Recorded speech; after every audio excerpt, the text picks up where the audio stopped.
তাহলে প্রধানমন্ত্রী নিজেও হার পক্ষে ভোট দিয়েছেন। হার পক্ষে ভোট দেওয়ার অর্থ হল 84টি ঐক্যমতের জুলাই সনদের পক্ষে আপনি ভোট দিয়েছেন। গণভোটে হার পক্ষে ভোট দিতে বলেছিলেন জনগণ, আমরাও তো বলেছিলাম জনগণ 5 কোটি ভোট দিয়েছে। বর্তমান প্রধানমন্ত্রী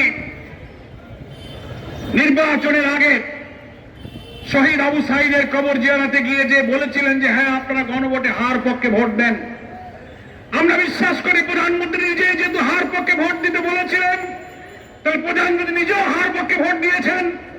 হার পক্ষে ভোট দেওয়ার অর্থ হল 84টি ঐক্যমতের জুলাই সনদের পক্ষে আপনি ভোট দিয়েছেন।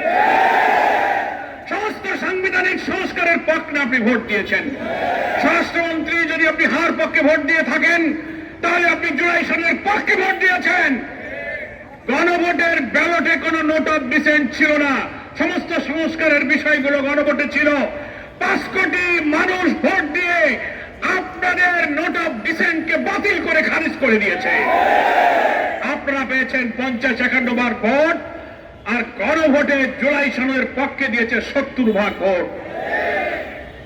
একটা বৈঠকে একটা ভোটে যারা বেশি ভোট পায় তারাই বিজয়ী হয়, যারা কম পায় তারাই পরাজিত হয়। 50-এর কাছে 70 বিজয়ী হয়েছে। বিজয়ী যারা হয় তাদের সিদ্ধান্তই চূড়ান্ত হয়। আপনারা 8টা-10টা পয়েন্টে নোট অফ ডিসেন্ট যদি দিয়েও থাকেন, সেইটা ঐক্যমত্য কমিশন গণভোটের ব্যালটে অন্তর্ভুক্ত করে নাই। জনগণ ভোট দিয়েছে যে নোট অফ ডিসেন্ট ছাড়াই 84টি ঐক্যমত, 47টি সাংবিধানিক সংস্কারের প্রত্যেকটি জিনিসের পক্ষে 5 কোটি মানুষ ভোট দিয়ে হাকে জয়যুক্ত করেছে। ফলে প্রধানমন্ত্রী এই হার পক্ষে ভোট দিয়েছেন, আইনমন্ত্রী দিয়েছেন, স্বরাষ্ট্রমন্ত্রী দিয়েছেন, তার অর্থ হল আপনার সংস্কারকে মেনে নিয়েছেন। তাহলে আপনার দেওয়া ভোটের বিরুদ্ধে আপনি কি এখন ভূমিকা নিলেন? আপনি বললেন আমি মানি, এখন আবার বলেন ওই অর্ডিন্যান্স বাতিল। ওই গণভোট বাতিলের জন্য আপনি আবার সেখানে বিশেষ কমিটিতে পাঠিয়ে সেটা বাতিল করতেছেন সে অধ্যাদেশ।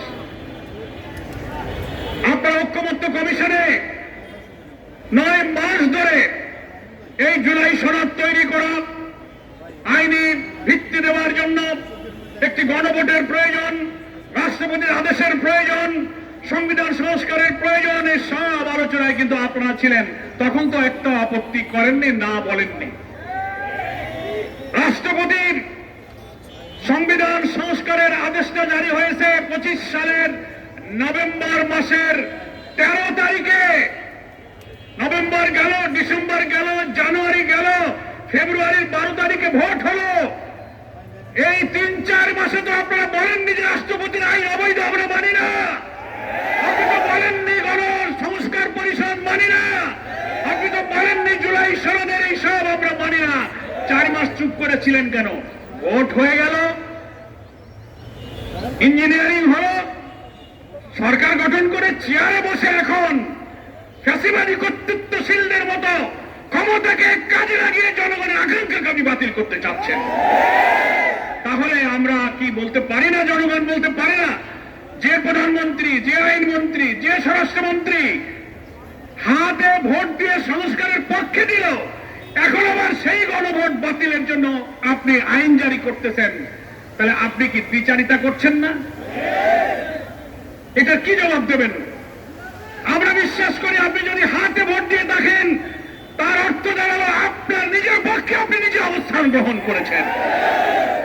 তা যদি না হয় তাহলে আপনাকে বলতে হবে যে না, আমি গণভোটে হাতে ভোট দেইনি, নাতেই ভোট দিয়েছি। পার্লামেন্টে দাঁড়িয়ে সাহস থাকলে বলুন